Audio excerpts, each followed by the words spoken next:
오늘의 주요 뉴스입니다. 이재명 더불어민주당 대표가 백현동 개발 특혜 의혹과 관련해 검찰에 출석했습니다. 당대표 취임 이후 네 번째 검찰 출석인데 혐의를 부인하는 진술서를 내고 대부분의 답변을 가름하고 있는 것으로 알려졌습니다. 대나 서울에 있는 공원 인근에서 여성을 폭행하고 성폭행한 혐의로 30대 남성이 검거됐습니다. 피해 여성은 위중한 상태입니다. 윤석열 대통령이 부친 고 윤기중 교수 3일장을 마치고 한미일 정상회의 참석차 1박 4일 일정인 미국 방문길에 올랐습니다. 교육부가 교원 생활지도 고시안을 발표했습니다. 다음 달부터 수업 중 학생의 휴대전화 사용이 금지되고 문제 학생에 대한 교원의 퇴실 지시도 가능해집니다.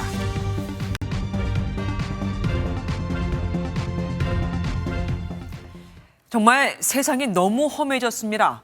안 그래도 잇따른 무차별 범죄로 세상이 흉흉한데 이번엔 대낮에 서울 시내 공원 한복판에서 30대 남성이 일면식도 없는 여성을 성폭행한 사건이 발생을 한 겁니다. 금속 재질 둔기로 여성 뒤에서 머리를 가격한 뒤 범죄를 저지른 건데 지금 여성은 생명이 위독한 상태입니다. 주변에 초등학교가 3개나 있는 아주 평화로운 공원이었죠. 먼저 신영빈 기자가 보도합니다. 경찰차와 구급차, 소방차가 황급히 공원으로 향합니다. 오늘 오전 서울 관악구의 한 공원 인근에서 30대 남성 A씨가 여성을 성폭행하는 사건이 발생했습니다. 당시 공원을 지나던 등산객이 피해 여성의 비명을 듣고 경찰에 신고했습니다. 막 사람 살려라고 소리 지르고 신고하라고 소리 지르고 관악구 소방, 건청구 소방관, 경찰들 많이 왔다 갔어요. 공원에서 5분 정도 걸어 올라오면 위치한 산 중턱 등산로입니다. 경찰은 이곳 숲속에서 범인을 현행범 체포했습니다. 피해 여성은 병원으로 이송됐지만 현재 의식이 없는 상태입니다. A씨는 금속 재질 둔기로 일면식도 없는 여성을 폭행한 것으로 파악됐습니다. 둔기를 미리 준비한 것으로 의심되는 대목인데 경찰은 계획범죄 여부를 집중 추궁하고 있습니다. 최근 잇따르는 살인 예고에 경찰은 A씨가 범행 예고를 했는지도 살펴보고 있습니다.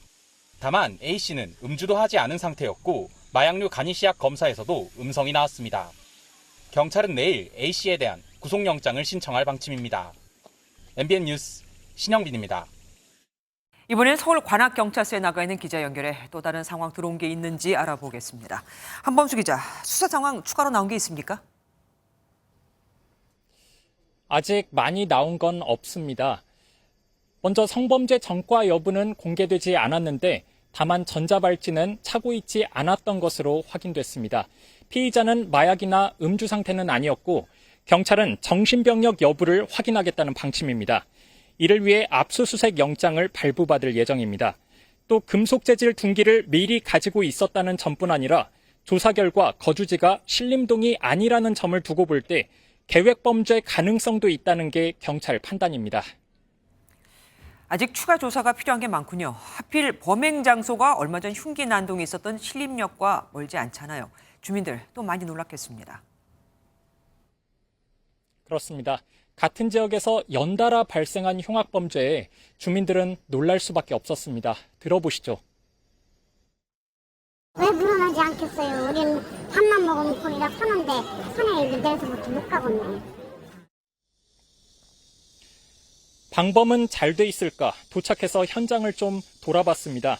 주민들이 많이 다니지만 CCTV 등은 부실해 보였습니다. 등산로 입구에 산불 감시용 CCTV는 있었지만 거기서 조금 떨어진 사건 현장을 비추는 CCTV는 없었고 또 으슥했습니다. 주민들은 지자체와 경찰에서 추가 방범 대책 논의가 필요하다는 지적도 하고 있었습니다. 지금까지 관악경찰서에서 MBN 뉴스 한범수입니다. 다음 소식입니다. 이재명 더불어민주당 대표가 이번엔 백현동 의혹으로 검찰 조사를 받고 있죠. 하지만 곱게 그냥 들어가지 않았습니다. 작심한 듯 14분간 1,900자 분량의 입장문을 발표했거든요. 무능한 정권을 감추려고 조작 수사로 자신을 희생제물로 삼는다며 검찰과 현 정권을 싸잡아 맹비난했습니다. 먼저 박은치 기자가 보도합니다. 이재명 더불어민주당 대표는 오전 10시 25분쯤 검찰청사 인근에 도착했습니다. 미리 준비한 단상에 올라가 마이크를 잡고 14분간 1,900자 분량의 연설문을 읽어내려왔습니다. 공포 통치를 종식하고 민주정치를 회복하는 데 도움이 될 수 있다면 얼마든지 희생제물이 되어주겠습니다. 현 정권을 향해서도 직격탄을 날렸습니다. 저를 희생제물로 삼아서 정권의 무능함과 정치 실패를 감춰보겠다는 것 아니겠습니까? 없는 죄를 조작해서 뒤집어 씌우고 이 대표가 검찰청사를 밟은 건 올해만 4번째입니다. 검찰은 이 대표가 성남시장으로 재직하면서 백현동 개발 사업에서 업자들에게 여러 특혜를 제공해 성남시에 손해를 끼친 걸로 의심하고 있습니다. 검찰 측은 이 대표의 주장에 대해 감사원의 수사 의뢰 이후 경찰의 송치를 받은 사건이라며 정치 수사라는 폄훼를 받아들일 수 없다고 반박했습니다. MBN 뉴스 박은채입니다. 방금 보셨다시피 이재명 대표, 이번엔 단상에 올라가 무죄를 항변했습니다. 지지자들이 미리 청사 앞에 갖다 둔 것이었다고 하네요. 덕분에 검찰에 소환되는 자리임에도 선거 유세장을 방불케 했죠. 며칠, 몇 시에 어디로 소환된다고 일명 좌폭까지 찍어줬지만 앞서 세 차례 소환 때보다 현장 지지자는 줄어든 상태. 하지만 열혈 지지자들이라 그런지 반대층과 격한 대립도 이어졌습니다. 이시열 기자가 현장에 다녀왔습니다. 차량에서 내린 이재명 대표가 취재진에 둘러싸인 채 단상 위로 올라옵니다. 정치가 국민의 삶을 보살피고 국민의 걱정거리를 덜어들어야 하는데 오히려 정치가 국민들을 걱정하게 하고 있습니다. 피켓을 든 지지자들의 환호성에 이 대표는 말을 잠시 머뭇거리기도 합니다. 정쟁으로 이런 험한 모습 보여드려 안타깝고 죄송합니다. 이 대표는 어제 SNS에 당당하게 맞서겠다는 말과 함께 서울중앙지검 출석을 예고했습니다. 경찰 추산 약 150여 명의 지지자들이 모였는데 지난 출석과 달리 마련된 단상 위에 올라 마치 선거 유세를 방불케 했습니다. 서울중앙지검 반대편에서는 이 대표를 반대하는 단체가 모여 목소리를 냈습니다. 양측은 이 대표가 검찰에 출석하기 전부터 미리 나와 집회를 이어갔습니다.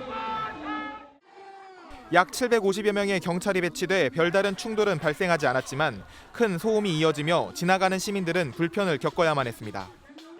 MBN 뉴스 이시열입니다.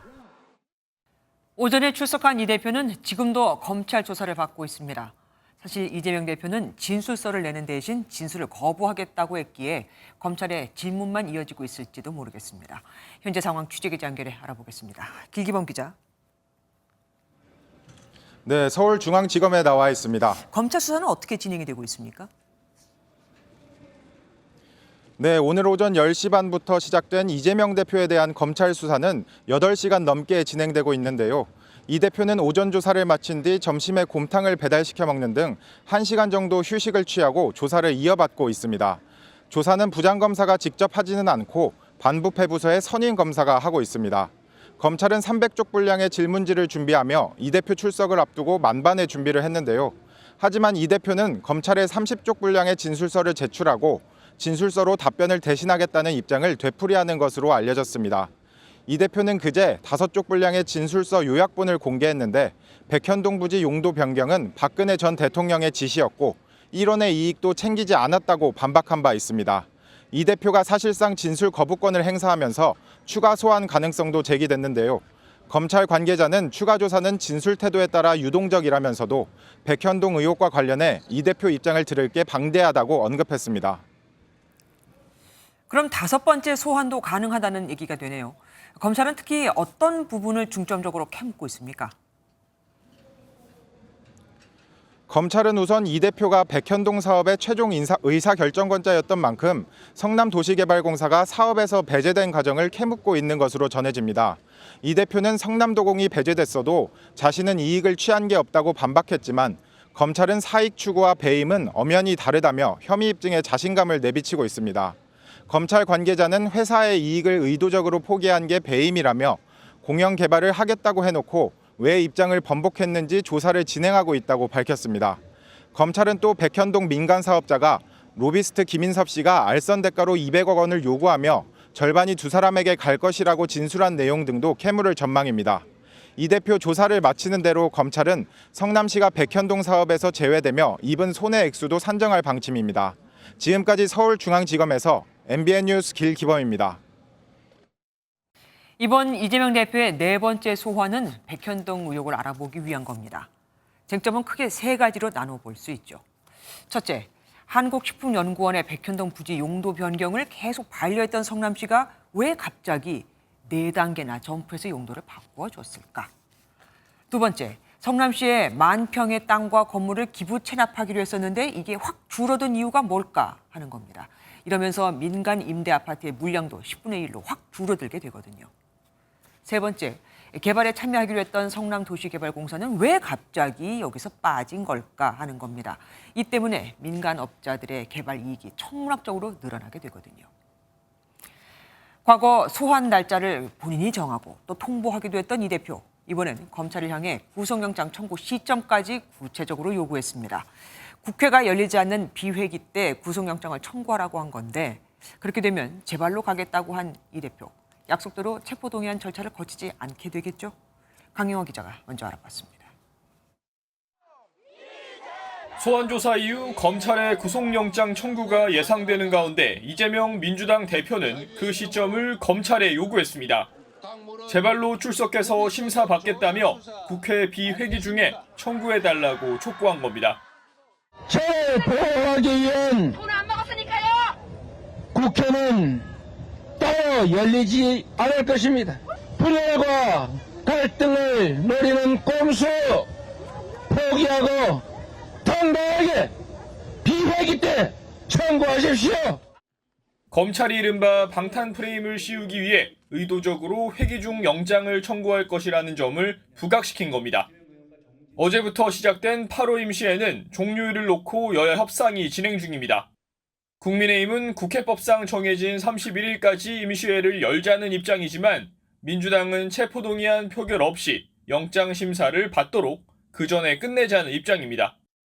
이제 8월 말에 수일간은 비회기 기간으로 확보를 해서 이재명 대표가 법원에 출두해서 영장 실질 심사를 받는 것을 민주당이 8월 내에 처리하려는 노란봉투법과 방송법 처리 여부 등도 임시회 종료일 협상에서 변수로 작용할 전망입니다.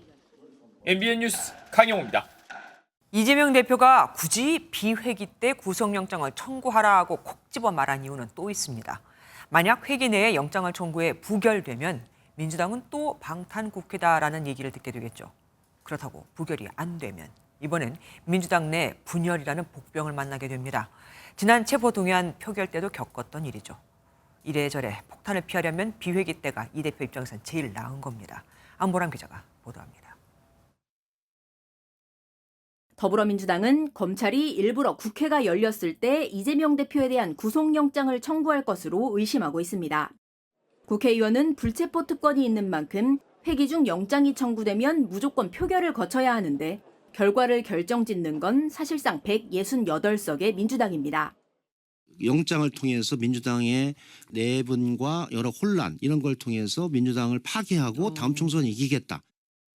이 대표가 이미 불체포 특권 포기를 언급한 만큼 자율투표에 무게가 실리는데 실제 가결되면 당내 계파 갈등이 부각될 가능성이 큽니다.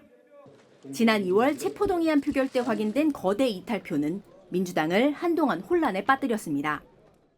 표결 결과가 주는 의미를 당 지도부와 함께 깊이 살피겠습니다. 당이 더 혼란이나 분열로 가서는 안 됩니다. 부결도 부담입니다. 체포동의안이 오면 이 대표가 의원들을 향해 가결을 촉구할 거란 전망에 민주당 수도권의 한 의원은 무턱대고 가결을 찍는 건 직무유기라며 부결 가능성을 내비쳤습니다. 얼마나 타당한지 살핀 뒤 소신껏 투표할 거라는 건데 실제 부결되면 이재명 방탄정당이라는 오명을 씻을 수 없어 더 큰 악재가 될 수 있다는 분석입니다. MBN 뉴스 안보람입니다. 사실 이재명 대표가 이렇게 요구했지만 영장 청구를 하느냐 마느냐 또 언제 하느냐 하는 건 검찰 마음입니다. 공이 넘어온 만큼 이젠 검찰의 속내가 복잡해졌죠.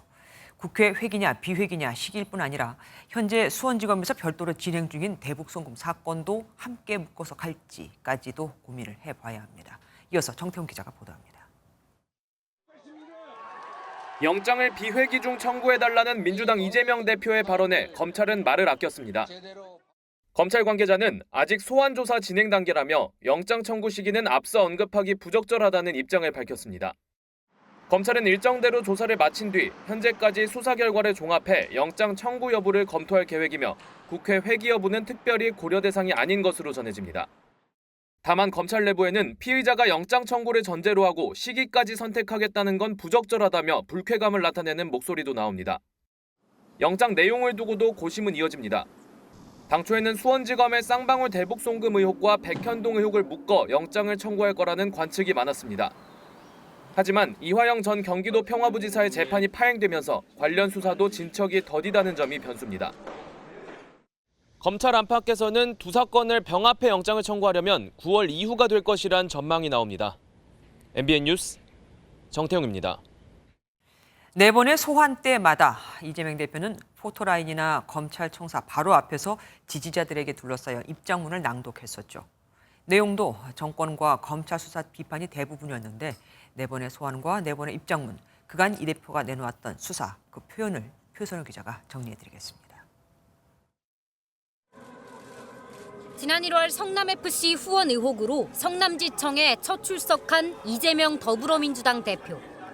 A4 8장 분량 입장문에서 답정 기소라며 검찰을 비판했습니다.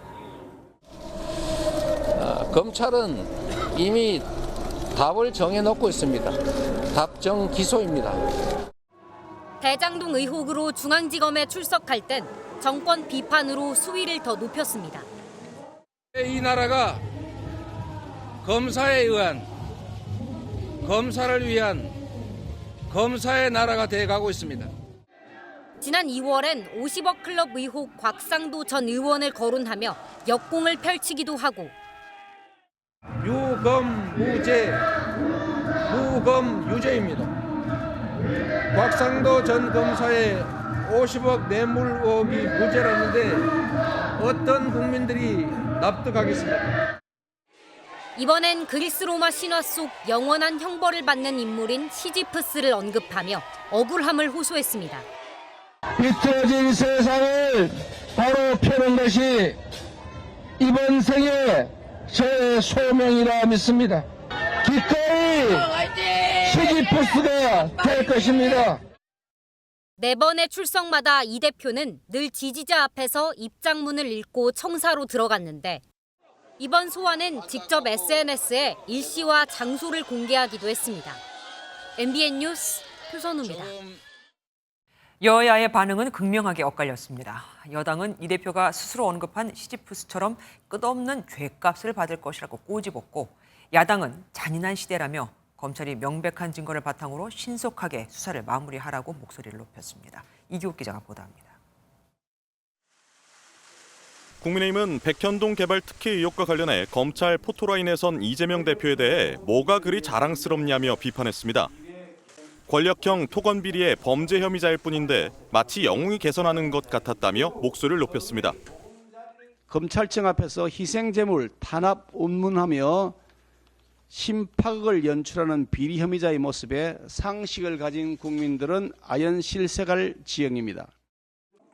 또 이 대표가 자신을 시지프스에 비유한 것에 대해서는 시지프스가 끝없는 죗값을 받았다며 이 대표의 결말도 같을 것이라고 말했습니다. 반면 민주당은 검찰을 향해 야당에 대한 정치 수사를 멈추라고 촉구했습니다. 네 번째 검찰 조사를 받습니다. 참으로 잔인한 시대입니다. 검찰에 요구합니다. 명백한 증거와 사실관계를 바탕으로 수사하고 더 이상 지리하게 끌지 말고 윤석열 정부에 대해서는 국면 전환용 정치 수사로 국민을 기만하지 말라며 이 대표는 최선을 다해서 소명할 것이고 민주당은 국민과 함께 민생 경제 회복에 힘을 쏟겠다고 밝혔습니다. MBN 뉴스 이기욱입니다. 너무 많은 혐의, 벌써 네 번째 소환이라서일까요? 가정이긴 하지만 민주당 내에선 이재명 대표가 구속되는 상황에 대비해야 한다는 말도 나오고 있습니다. 친명, 비명 할 것 없이 플랜 B를 이야기하고 있는 건데 그 방향은 조금씩 달랐죠. 새 대표의 비명으로 바꾸자. 또 다른 친명을 세우자. 이렇게 말입니다. 이병주 기자가 보도합니다. 민주당은 검찰이 무리한 수사를 하고 있다는 입장이지만 이재명 대표가 구속되는 상황에 대한 불안감도 나옵니다. 친명계인 박찬대 최고위원은 가정적 상황에 대한 답변이라 어렵다면서도 대표가 구속된다면 민주당의 심각한 위기라고 말했습니다. 만에 하나 영장이 발부된다라고 하면 어떻게 해야 되나라고 하는 플랜 B에 대한 고민도 있는 것은 사실이거든요. 다만 구속되더라도 이재명 대표 중심의 결속이 가능할 것이라고 덧붙였습니다. 앞서 일부 친명 의원들이 대의원제 축소를 골자로 하는 혁신안을 지지한 것을 두고 당 일각에서 친명 지도부를 다시 만들기 위한 시도라는 의심의 눈초리가 나오기도 했습니다. 비명계에서도 이 대표 거리 상황에 대해 대비해야 한다는 목소리가 나오지만 방향은 다릅니다. 비명계 한 의원은 MBN과 통화에서 이재명 대표가 구속이 된다면 친명 지도부에 힘이 실릴 수 없을 것이라며 다른 대안을 찾게 될 것이라고 말했습니다. 반대로 법원의 심사를 받아 구속영장이 기각된다면 친명과 비명 모두 이재명 대표 체제가 내년 총선까지 지속될 걸로 분석하고 있습니다. MBN 뉴스 이병주입니다. 보통 주요 인물이 검찰에 소환되면 수사팀은 소환 조사에 주력하는 게 일반적인데 오늘은 달랐습니다. 공교롭게 이재명 대표의 옛 대선 캠프 관계자들에 대한 압수수색도 진행이 됐거든요. 이재명 대표 개인의 혐의뿐 아니라 대선 캠프 실장, 민주당 돈봉투 사건까지 동시다발적으로 친 건데 이 대표 주변을 압박하는 것으로 보입니다. 심가연 기자가 보도합니다. 검찰이 오늘 오전 대선 당시 이재명 대표의 선거대책위원회에 참석했던 관계자 2명의 주거지에 대해 압수수색을 진행했습니다. 이 대표의 최측근인 김용 전 부원장의 재판 과정에서 불거진 위증 혐의 때문입니다. 김 전 부원장은 유동규 전 성남도시개발공사 기획본부장으로부터 지난 2021년 5월 3일 불법 정치자금 1억 원을 받은 혐의 등으로 재판에 넘겨졌습니다. 그런데 이홍우 전 경기도시장상권진흥원장은 재판에 증인으로 참석해 당일 김 전 부원장을 만났다는 취지의 진술을 한 게 화근이 됐습니다. 법조계에서는 이재명 대표의 출석 당일 압수수색이 진행되자 검찰이 소환 시점을 염두에 둔 게 아니냐는 분석이 나왔습니다. 김용 전 부원장 측은 패색이 짙은 재판에 관심을 돌리려는 무리수라고 비판했습니다. 하지만 검찰은 압수수색 영장은 발부 이후 신속히 집행한다며 수사 상황에 맞게 진행할 뿐 인위적으로 수사 일정을 조율할 순 없다고 선을 그었습니다. MBN 뉴스 심가현입니다.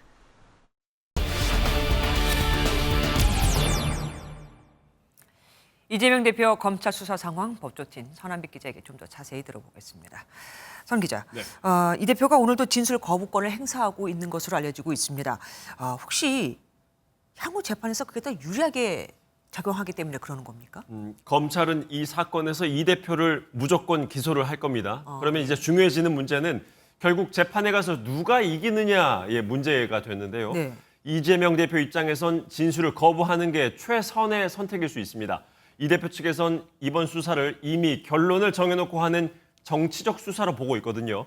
그럼 이 대표 입장에선 검찰에 가서 어떤 얘기를 하든 검찰이 기소를 할 테니 괜히 검사에게 자신의 패를 보여주기보다는 일단은 묵비권을 행사하고 나중에 재판에 가서 구체적으로 진술을 하는 게 유리할 수 있습니다.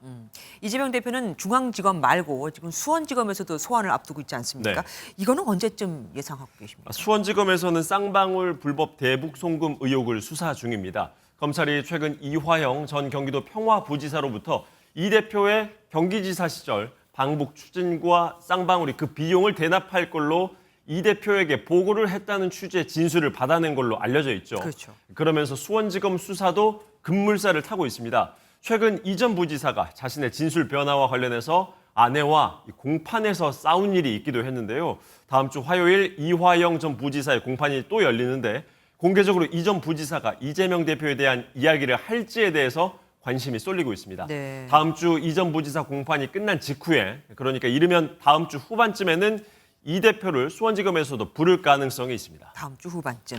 그리고 대장동 사건으로 가볼게요.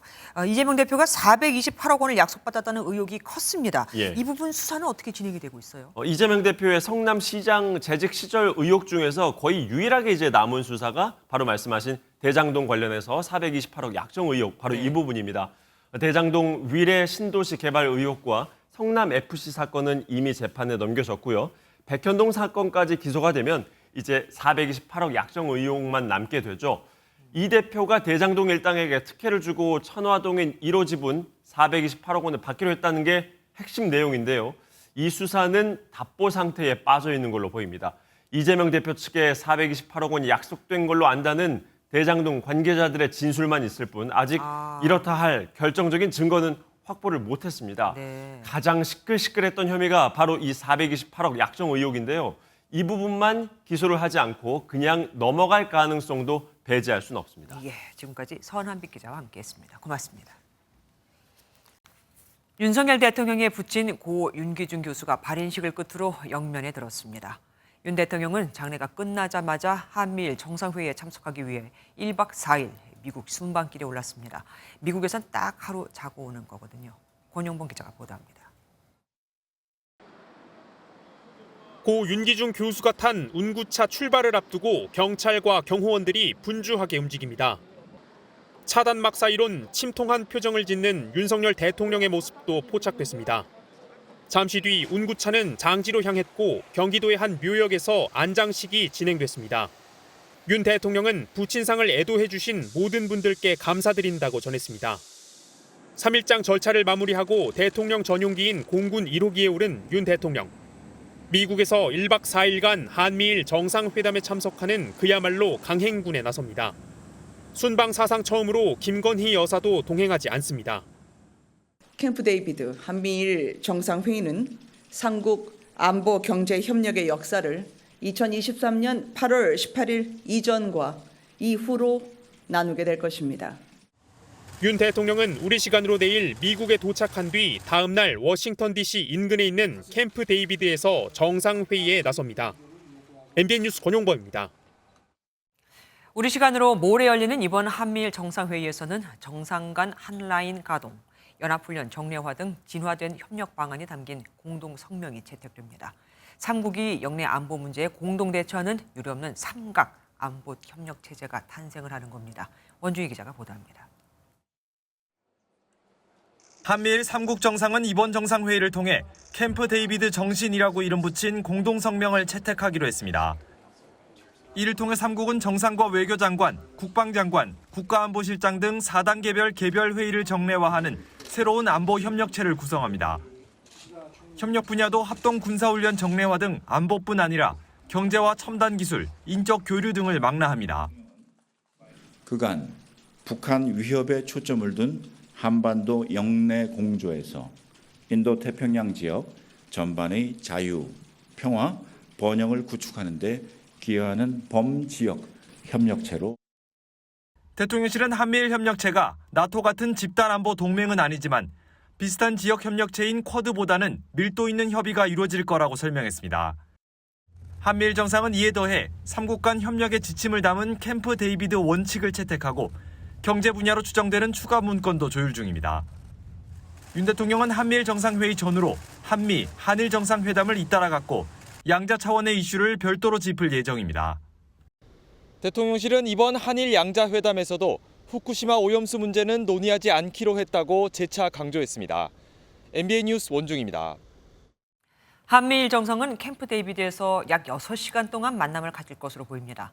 긴 시간 만나는 건 아니지만 캠프 데이비드의 역사적 의미를 살펴보면 가볍게 볼 수가 없습니다.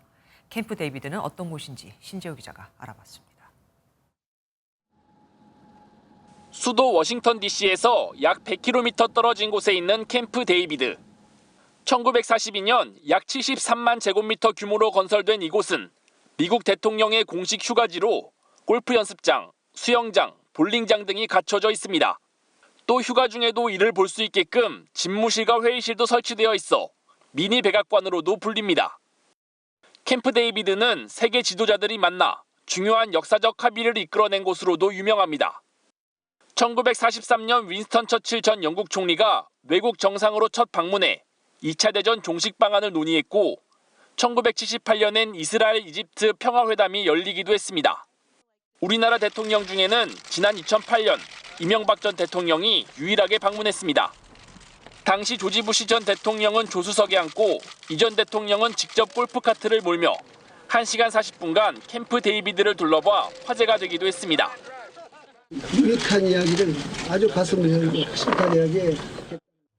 지난 2015년 걸프전 정상회의 이후 한미일 정상회담으로 8년 만에 외교부대로 등장한 캠프 데이비드에서 어떤 역사적 이정표가 쓰일지 관심이 집중됩니다. MBN 뉴스 신재우입니다. 한미일 협력 강화가 가장 불편한 건 아마 북한일 겁니다. 때문에 국정원은 북한이 한미일 정상회담을 전후로 ICBM 발사 같은 도발을 준비하고 있다고 예상하고 있죠. 또 최근 러시아와 가까워진 북한이 핵미사일의 핵심 기술을 이전받을 수도 있다고 보고 있습니다. 이지호 기자가 보도합니다.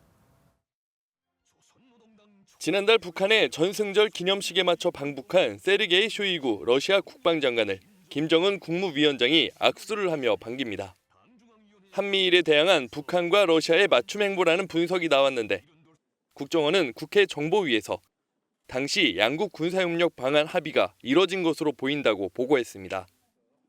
또 지난 8일 러시아 수송기가 평양에서 군수물자를 반출하는 정황도 포착했습니다. 국정원은 북러 간 협력을 통한 북한 핵미사일 고도화 가능성까지 제기했습니다. 러시아의 핵미사일 핵심 기술이 북한의 이전 가능성에 대해서도 염두에 두고 동향을 면밀히 추적 중에 있습니다. 한미일 정상회의 등을 겨냥한 북한의 ICBM 발사 준비 등 도발 동향도 포착된 것으로 전해졌습니다. 국정원은 액체 연료 공장에서 추진제가 빈번히 반출되는 등 ICBM 발사 준비 징후가 계속 식별되고 있다고 밝혔습니다. 그러면서 전술 핵을 탑재할 수 있는 미사일 발사를 포함한 합동훈련이 예상된다고 말했습니다. 국정원은 북한 내부 식량 사정 악화로 김정은 일가에 대한 불평이 생기자 이를 색출하는 조직도 만들어졌다고 밝혔습니다. MBN 뉴스 이조입니다. 한국토지주택공사 LH에서 또 문제가 발견됐습니다. 직원들이 하도급 업체 직원을 데리고 해외 출장을 나가 향응을 제공받은 사실이 내부 감사에서 적발된 건데 출장 계획서까지도 다 허위로 작성이 돼 있었죠. 이런 갑질이 이권 카르텔로 이어졌던 것 아닐까요? 김순철 기자가 단독 보도합니다. 지난해 7월 LH 부장급 직원 A씨와 대리 B씨는 5박 7일간 유럽으로 업무 출장을 갔습니다. 경부고속도로 직선화공사 담당자들이었는데 출장 계획서에는 관련 공법의 품질 시험을 위해서라고 적었습니다. 계획서 상에는 시공사 2명과 한국도로공사 직원 2명이 동행한다고 보고했습니다. 하지만 실제 출장은 달랐습니다. 도로공사 직원 대신 하도급 업체 직원 2명이 갔던 것입니다. A씨 등의 업무와 직접 연관된 이들입니다. 하도급 업체 직원들은 두 사람의 유람선과 산악열차 비용을 냈고 식사비도 지불했습니다. 또한 LH 직원들은 계획서에 오스트리아 공장에 방문한다고 했지만 실제로는 스위스 루체른 호수와 리기산 등 유명 관광지에 갔습니다.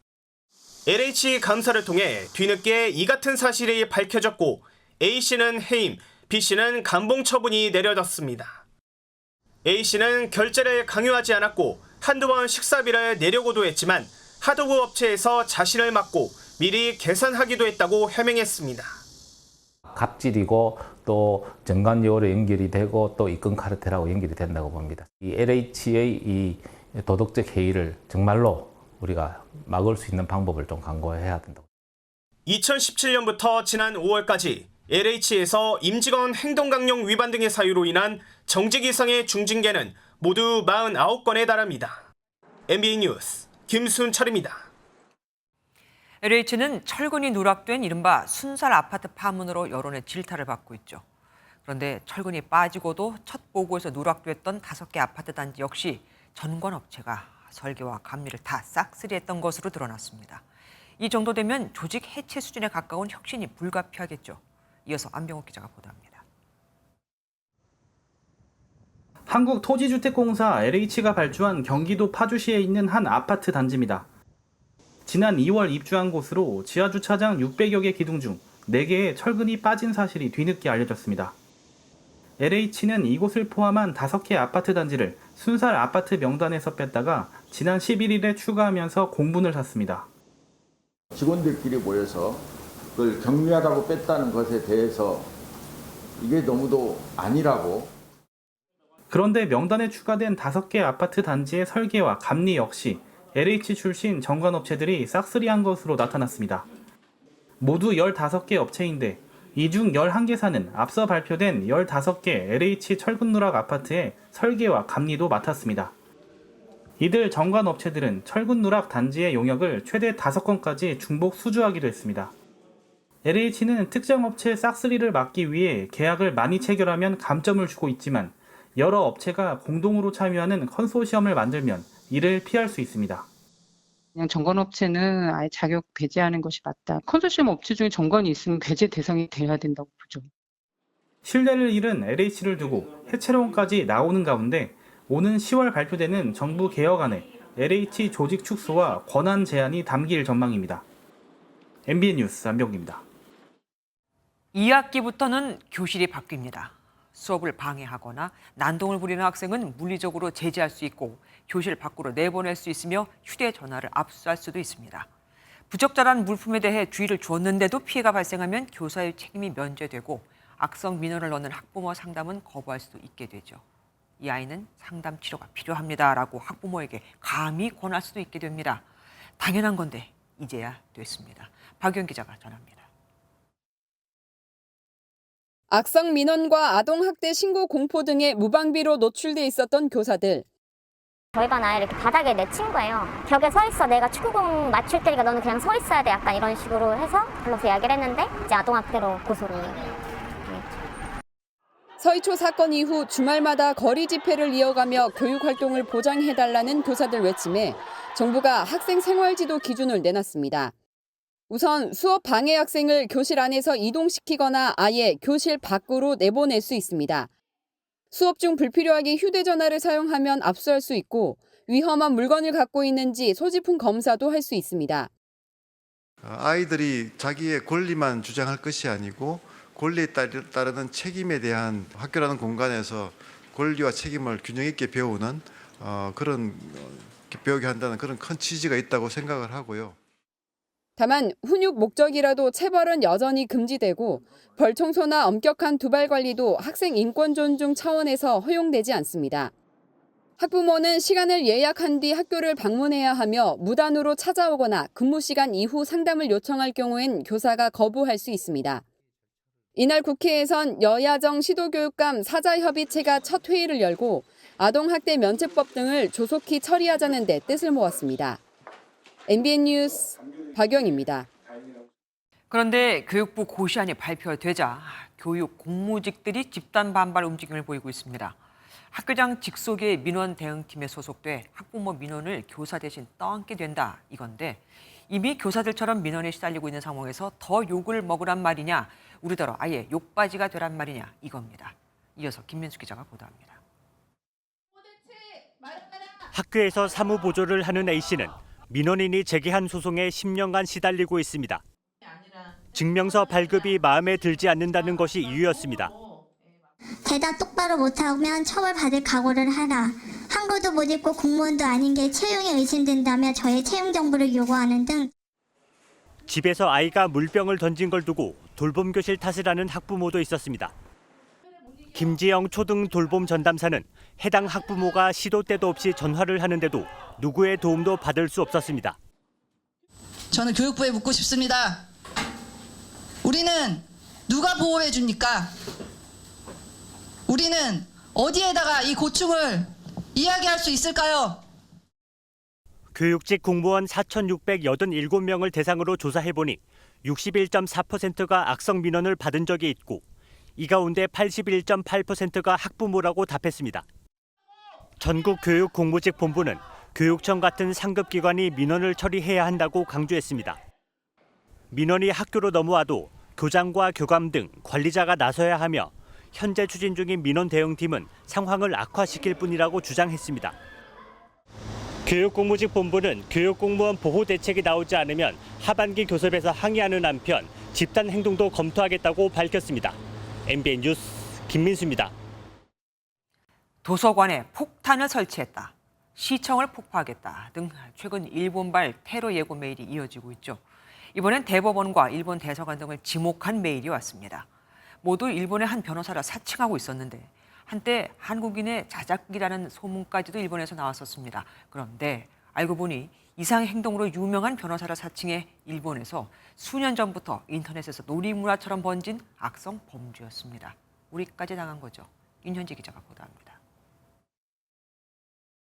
이번엔 대법원과 일본 대사관, 지하철역 등이 테러 대상으로 지목됐습니다. 바늘이 박힌 고성능 폭탄을 설치했다며 테러 예고 메일이 발송된 건데 각 기관들은 만일의 사태에 대비해 순찰과 수색을 강화하고 있습니다. 다행히 아직 폭발물은 발견되지 않았습니다. 메일이 발송될 때마다 수백 명 경력이 동원돼 이런 관공서를 샅샅이 뒤지는 일이 반복되고 있는데요. 테러 위험 메일들 모두 일본발로 추정됩니다. 지난 7일 이재명 더불어민주당 대표 살해 메일을 시작으로 벌써 5번째입니다. 메일 작성자로 이름이 도용된 일본인은 SNS에 내 이름이 허락 없이 이용됐다며 일본에서는 이런 범죄를 단속하지 못하기도 한다고 입장을 밝혔습니다.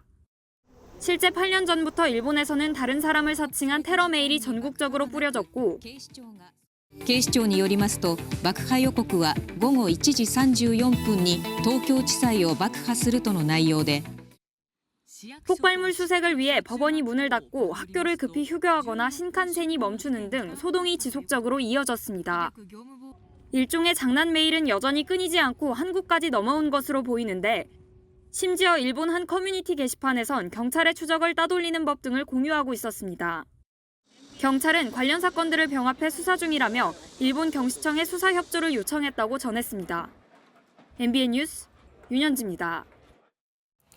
한정판 인기 상품을 사서 웃돈을 받고 파는 리셀 시장이 2년 후에는 3조 원까지 확대될 전망입니다. 그런데 개인들끼리 직접 사고 파는 게 아니죠. 분명 리셀 거래를 중개하는 업체가 끼어 있는데 중간에 양쪽에서 수수료를 받으면서도 자신들이 다 철저히 검수를 했다면서도 제품 하자에 대해선 나 몰라라 하고 있었습니다. 심지어 이번 8월부터는 수수료를 올리기까지 했다죠. 유승호 기자가 보도합니다.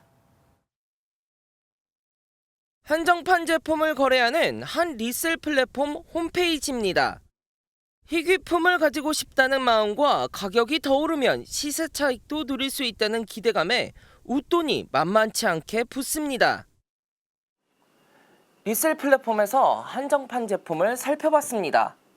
40만 원 수준인 이 제품을 바로 사려면 치수에 따라 최대 180만 원이 넘는 돈을 내고 일주일가량 기다려야 합니다. 지난 2021년 7천억 원 규모였던 국내 리셀 시장은 오는 2025년 3조 원에 이를 전망입니다. 하지만 거래 중 피해를 봤다는 사례도 덩달아 늘고 있습니다. 한국소비자원에 접수된 피해 구제 사례도 200건에 달합니다. 철저한 검수를 했다지만 제품 하자 관련 신고가 절반을 넘었습니다. 이 정도는 검수 합격 상품이다. 공정상에서 나오는 문제다. 너무 아무렇지 않게 우리들은 이런 거에 대한 책임이 없다. 심의 결과서랑 동봉을 해서 다 보내드렸는데 그래도 인정을 안 하시더라고요. 플랫폼 업체들은 품질은 물론 거래 과정 책임도 피하고 있습니다. 원론적인 내용만 약관으로 기재하고 있었기 때문에 재판매 플랫폼에서 발생하고 있는 그 이용자 간의 분쟁 발생에 대해서 그 해결을 위한 절차나 기준이 굉장히 미흡하게 마련되어 있는 것으로. 소비자원은 각 업체에 개선 조치를 권고하고 소비자들에게 거래 관련 내용을 꼼꼼히 살펴보라고 당부했습니다. MBN 뉴스 유승호입니다. 국내 기업이 상온에서 초전도 현상 물질을 개발했다고 밝힌 후 그동안 학계는 물론 주식시장까지 뜨거웠었죠. 그런데 어쩌죠? 세계적인 학술지 네이처가 이건 초전도체가 아니라고 결론을 내렸습니다. 단지 실험실 끼었던 불순물이 보인 효과일 뿐이라고요.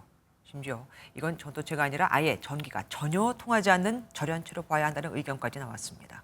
김종민 기자가 보도합니다. 지난달 국내 한 연구진이 상온에서 초전도 현상을 보이는 물체 LK99를 개발했다고 발표했습니다. 이 속에 상온 초전도 성분이 들어있느냐 없느냐 이거잖아요. 들어있다라고 이제 우리는 주장하는 거잖아요. 상온 초전도체가 산업계와 과학계에서 꿈의 물질로 불린 만큼 이후 수많은 논란이 이어져 왔습니다. 하지만 세계적인 학술지 네이처는 LK99가 초전도체가 아니라고 결론 내렸습니다. 네이처는 독일 막스 플랑크 연구소 연구팀이 만든 순수 LK99 결정을 소개하며 연구 결과를 전했습니다. 연구팀은 이 보라색 결정을 분석한 결과 초전도체가 아니라 아예 전기가 통하지 않는 절연체라고 밝혔습니다. 또 자석 위에 뜰 정도로 부상이 충분하지 않다고 소개했습니다. 그러면서 우리나라 연구진의 실험 결과는 순수 결정에는 존재하지 않는 황화구리 불순물에서 온 것 같다고 덧붙였습니다. 네이처는 데이비스 캘리포니아 대학교 교수의 발언을 추가하며 국내 연구진이 개발한 LK99가 초전도체가 아니라고 결론 내렸습니다. LK99를 개발한 퀀텀 에너지 연구소는 국내외 검증 결과 분석을 토대로 이달 말 언론 공개 일정을 발표하겠다고 밝힌 바 있는데 오늘 취재진과 연락이 닿지 않았습니다. 이 같은 소식이 전해지면서 국내 주식시장에서 초전도체 테마주들이 일제히 하한가로 시장을 마감했습니다. MBN 뉴스 김종민입니다. 신장 이식을 위해서 기다리는 분들 많죠. 미국에서 유전자 조작 돼지 신장을 이식한 뇌사자가 한 달 넘게 생명을 유지하고 있습니다. 역대 최장 기록이라 화제를 낳고 있는데 드디어 생명 연장의 꿈이 실현되는 걸까요? 송정 기자가 보도합니다. 57세 뇌사자의 신장 제거 수술이 진행 중입니다. They're on the plane. 같은 시각 상자에 담겨 닥터 헬기에 실린 돼지 신장이 미 뉴욕대 랭건 병원에 도착합니다. It even looks better than a human kidney, I think so too. 지난달 14일 유전자 조작 돼지 신장을 뇌사자에게 이식한 지 32일째. 보통 장기 이식에서 나타나는 면역 거부 반응 없이 한 달 넘게 뇌사자는 생명을 유지하고 있습니다. I think it's given everybody a real renewed sense that this is going to be our reality in the future and it's going to be great. 같은 날 엘라베마대 연구팀은 더 진척된 결과를 발표했습니다. 올해 초 52세 뇌사자에게 유전자 변형 돼지 신장을 이식했는데 이 실험에서 신장의 크레아티닌 제거 능력을 확인했습니다. The fact that these kidneys were able to not just produce urine but clear creatinine and give this human decedent a normal creatinine and really provide life-sustaining function is truly a remarkable feat. 크레아티닌 제거는 노폐물을 거르는 신장 기능이 제대로 작동한다는 의미입니다. 다만 이 실험에선 돼지 신장 기능이 일주일만 정상 작동하고 멈춰 한계를 보였습니다. 한편 국내에서는 돼지 신장을 이식한 원숭이가 221일 생존한 것이 최장 기록입니다. MBN 뉴스 송주영입니다. 나이 들어 병원에서 환자로 지내기보다는 살던 집에서 돌봄을 받으면서 생을 마치도록 돕는 제도가 바로 노인 장기 요양 보험입니다. 정부가 앞으로 급여 주는 돈을 더 늘리기로 했는데 노인 문제는 이뿐만이 아니죠. 기초연금과 국민연금도 손봐야 한다는 지적이 잇따라 제기되고 있습니다. 그런데 무조건 올리기만 해서는 안 된다 이겁니다. 이혁준 기자가 보도합니다. 할머니들이 335 모여 앉아 화투를 칩니다.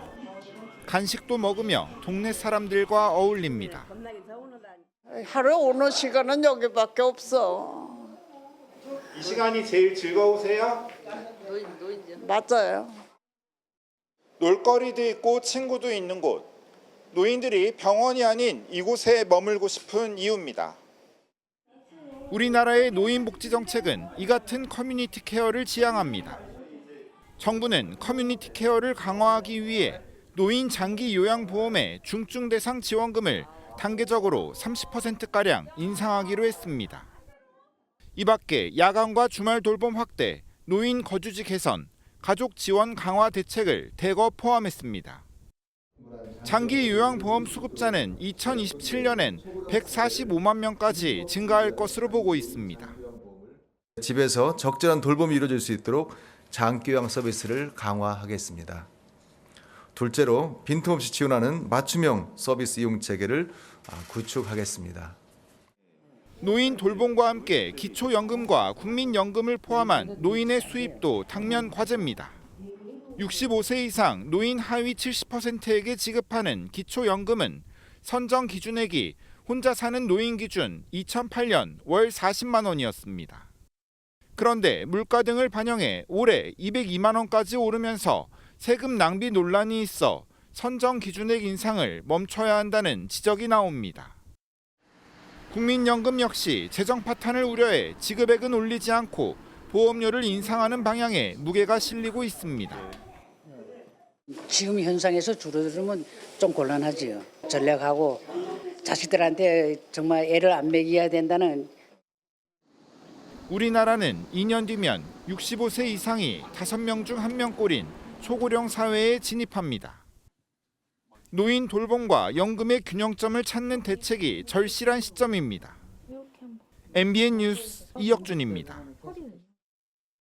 금융산업을 이끌어갈 혁신 기업을 발굴하는 매경 핀테크 어워드 2023에서 트래블페이 서비스를 제공하는 트래블월렛이 심사위원 만장일치로 대상을 받았습니다. 매경 핀테크 어워드는 매일경제신문과 MBN이 주최하고 과학기술정보통신부, 금융위원회, 금융감독원이 후원하는 행사로 엄격한 서류 심사와 프레젠테이션을 거쳐 수상 기업을 선정합니다.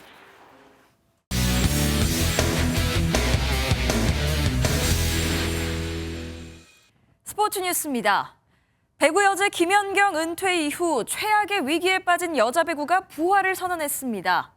국제 무대 27연패란 최악의 부진을 끊고 항저우 아시안게임에선 메달로 수모를 씻겠다는 각오입니다. 최영규 기자입니다. 올해만 12연패. 국제대회 발리볼 네이션스 리그에서는 27연패의 늪에 빠진 대표팀이 비장한 표정과 함께 힘찬 구호로 훈련을 시작합니다. 길어지는 연패에도 선수들은 훈련장을 함성과 웃음으로 채우며 명예회복을 위한 구슬땀을 흘립니다. 특히 2014년 금메달과 2018년 동메달 등 아시안게임에서 좋은 기억을 가진 주장 박정아는 4대회 연속 메달로 수모를 씻겠다는 각오입니다. 메달을 따는 게 모두의 목표라고 생각하고 다 같이 이제 목표를 하나를 딱 정해서 열심히 하다 보면 좋은 결과가 있을 것 같습니다. 밝은 분위기만큼 긍정적인 부분도 있습니다. 훈련장에 나오진 않았지만 고문으로 함께하는 김연경의 존재는 여전히 든든하고 여자 배구 컵대회 MVP를 차지하며 기량이 물오른 강소희는 새로운 에이스로 거듭났습니다. 코보컵 때 좋은 감각이 지금까지 이어지고 있어서 좀 더 자신감을 갖고 강하게 밀어붙일 수 있을 것 같습니다. 마지막 공이 코트에 닿을 때까지 포기하지 않겠다는 비장한 출사표를 던진 세자르오는 오는 30일 태국에서 열리는 아시아 선수권 대회에 출전해 아시안게임 모의고사를 치릅니다. MBN 뉴스 최영규입니다. 연일 덥다는 소식만 전해드리고 있는데요. 당분간은 이 무더위가 계속될 것으로 보입니다. 특히 습도가 높아서 체감온도는 33도 이상을 보여 후텁지근하겠습니다. 오늘도 곳곳에는 소나기가 내리고 있는데요. 내일도 내륙을 중심으로는 오후 한때 요란한 소나기가 지나는 곳이 있겠습니다. 남부지방에는 비가 내립니다. 제주 산간에 80mm 이상, 부산과 울산을 비롯한 영남 해안에 적게는 10에서 많게는 80mm가 예상됩니다. 내일 전국에 가끔 구름이 많겠습니다. 동해안과 경남 남해안으로는 높은 너울이 밀려오는 곳이 많겠습니다. 밤사이 서울을 비롯한 대도시와 해안가는 오늘도 열대야가 나타나겠습니다. 낮 기온은 서울이 32도, 춘천은 33도, 남부지방도 광주와 대구가 33도, 부산 31도까지 오르겠습니다. 이번 주말에도 소나기가 자주 지나겠고요. 다음 주 화요일 중부지방을 시작으로 수요일에는 전국에 비가 내릴 전망입니다. 내셨습니다. 안녕하세요. 김주하입니다. 공정하고 신속한 MBN 뉴스. 유튜브를 통해서도 만나보실 수 있습니다. 특히 더 많은 뉴스와 라이브를 보고 싶으시다면 오른쪽을 눌러서 구독하시면 됩니다. 어렵지 않죠? 빠르고 정확한 뉴스로 계속 찾아뵙겠습니다. MBN 뉴스를 시청해 주신 여러분 고맙습니다.